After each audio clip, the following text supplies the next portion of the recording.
Shiny suspension bits. Hi. Hello, Internet. Whoa. So Hi. this is part 4 of the E30 build video. And this one, basically, we're messing about with suspension setup. Messing about is probably not the correct word, but you know, So- that's basically what we like to do. Sorting it out, making sure everything hits and clears when filling. Everything hits, yeah. That's Make sure everything make sure hits. that everything hits everywhere. Everything binds. Everything maxes out. That's what we aim Yeah, for. lovely. So yeah, that's what we look for in a good suspension setup. So yeah, hope you enjoy.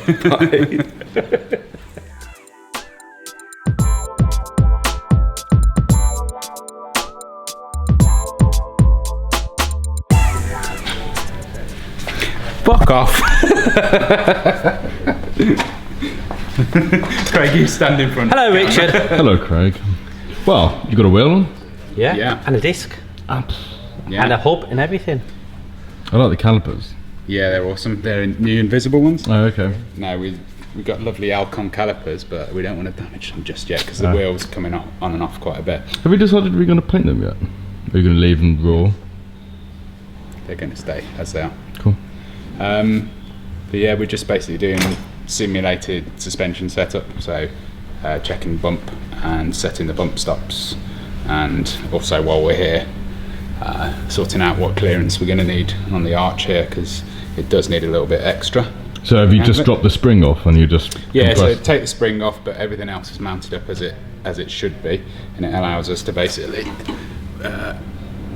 bring the wheel up and down, set basically ride height.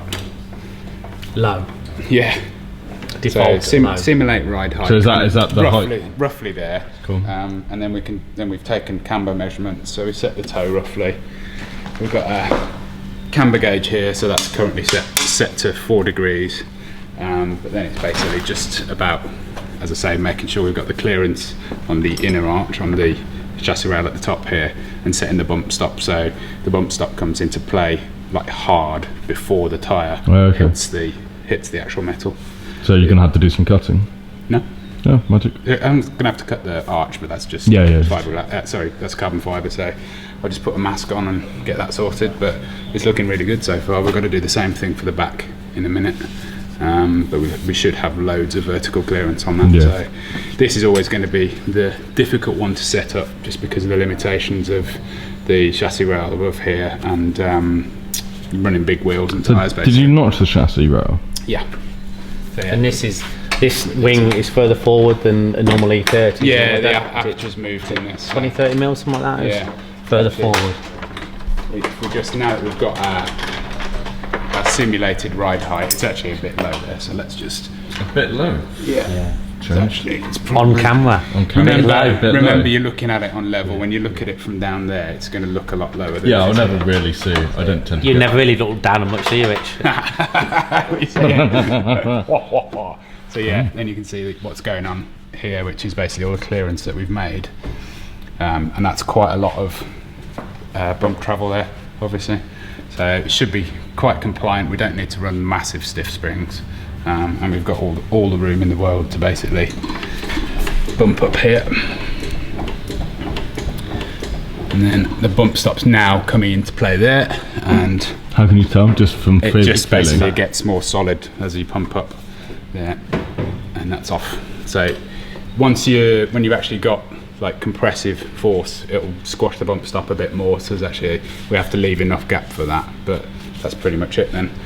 And again, it's not camber gained too much. It looks like it's maybe gained like a degree of camber, something like that, and we've set our caster just by eye. We'll have to do a little bit more. It's all very crude and that. Yeah, this is Half degree, if that. yeah, So that's good. pretty decent. Yeah, this is all very, very much just the first stage, and then we obviously set it up properly on the laser alignment rig once it's ready. This is just for roughly setting the arm length for the tension rods and lower arm length, camber, caster at the top. And then obviously there'll be adjustments made once we drive it as well. What are you doing at this stage of the build?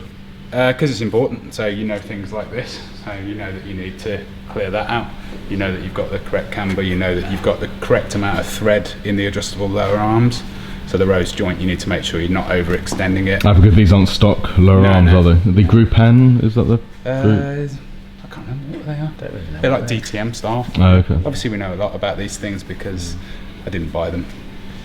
The original owner bought some of these bits and pieces, and we've just, well, got choppy, modified them, haven't we? Made them fit. Yep. Lovely. Improved, perfected, that's the name of the game. Yeah. So at least if we get it all set up now, with it, we can actually like do everything up, at least wheel it around and not, you know, forget anything that's loose, or find out we come to on the geometry rig and find out we've run out of thread on the rose joint or something. Yeah. You know, we need to get everything in the middle. So if we want a bit more toe, whatever, we've got some adjustment left, really, and know where we are. Is this car actually going to be low, or is it going to be I hope fake so, lows yeah. with side skirts and? No, it should be up to scratch.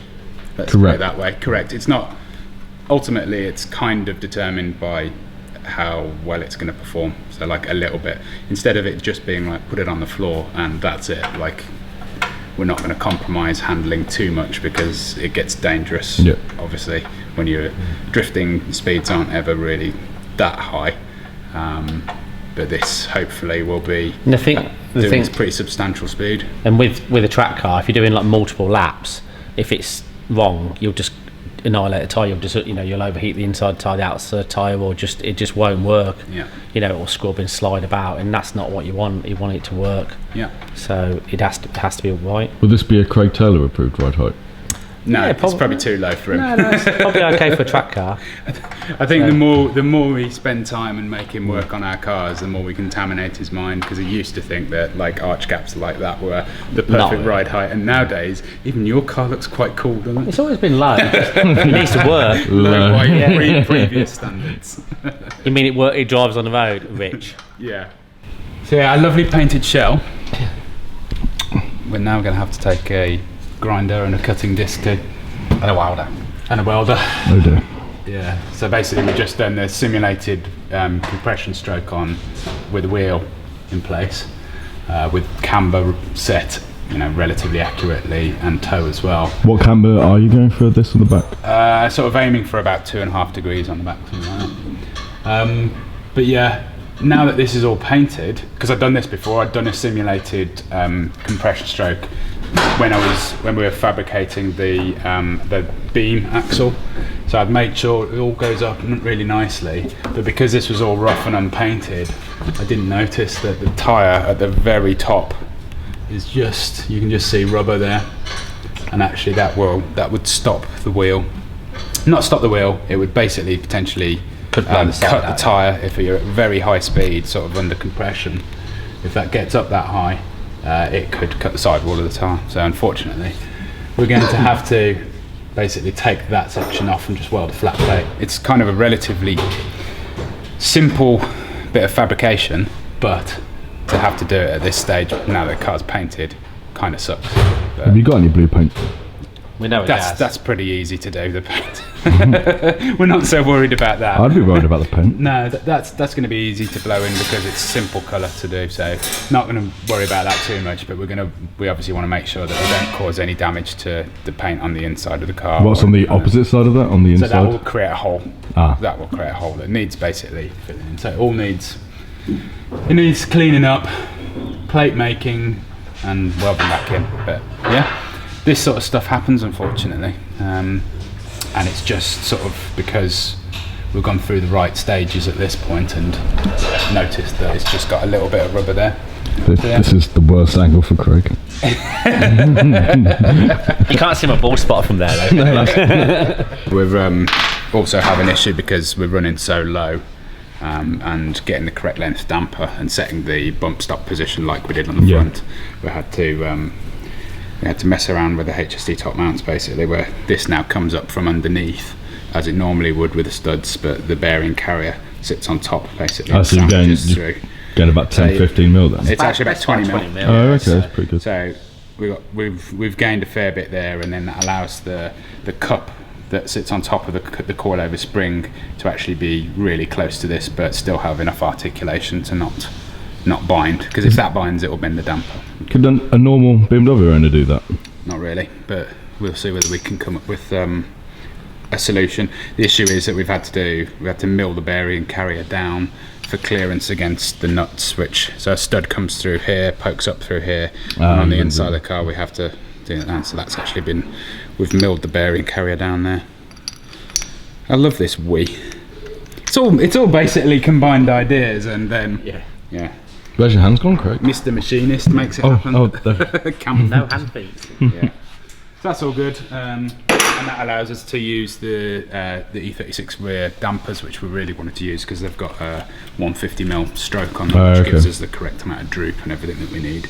And if we need to, we can go to a shorter damper, but we're just trying to keep that damper because it's got that stroke. We think that's enough basically. Isn't it? We've got it back. So get cutty. Are you nervous? Not really. We know it, guys. We can fix it. What happens if you cut in the wrong place? Measure twice, cut once. So where's your cut line? Discuss here. But basically just need to take that little race section there out. There's no guard on your angle grinder. Are you aware? I am. That's very dangerous. It is, but the trouble is you can't get into some places with it with a guard on, so... Oh.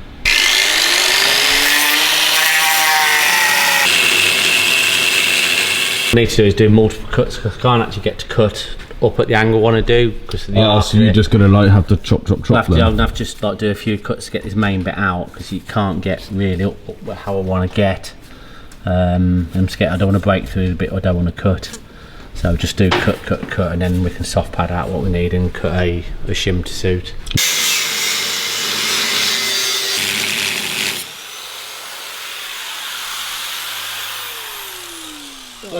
Where's the blade gone? More now. Well, you through though? Don't last for it. Most of it's so just cuts now, so what I need to do is just break off them little bits, so I'll probably just clean the rest up with a soft pad. It's always it's just a mess cutting like this. You have to go in lots of little cuts and then cut it away. So it'd be nice to be able to get in one cut, but you just can't. So what we'll do, we'll clean that hole up, trim it right out to the right side and then section a bit of metal in and then seam weld it in. Basically all sorted here, just got all the clearance that we need, and then basically we're just going to bodywork it, finish it up.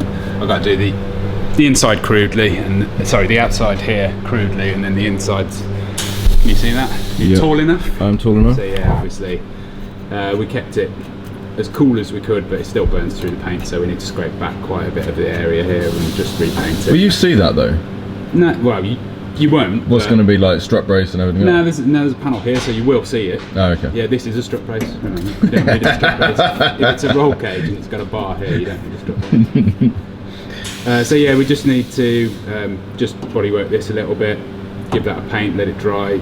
Top mounts go back in, and then the suspension can go back in, hopefully for sort of the semi-final time before it gets put on its feet. Yeah. But then what we're trying to do at the moment is create that list of parts to order. So we need to order all of the hydraulic hoses, all the brake lines, everything like that. Lots and lots of different fittings for the fuel system and fuel pressure. You're going to run the lines inside the car? Yeah. So, and then we just got to get that ordered because some of that could take days, and we're on a relatively tight deadline now. Because Coventry is 3 weeks? It doesn't have to be running for Coventry, but for Coventry Motorfest, but we'd like it to be as far along as possible whilst we're on a major push. It'd be really nice. The thing is, having the deadline is going to help.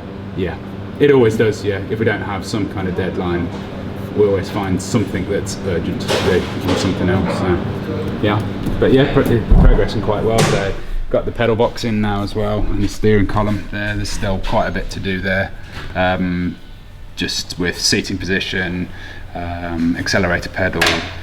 We've got to put a few little spacer washers on the column itself. It's got a tiny little bit of play front and back, which is normal, but you just need to basically put something to stop it moving. What seat are you going to run in this? One of my Recaros, I think. Yeah, I think still the other one out, the S15.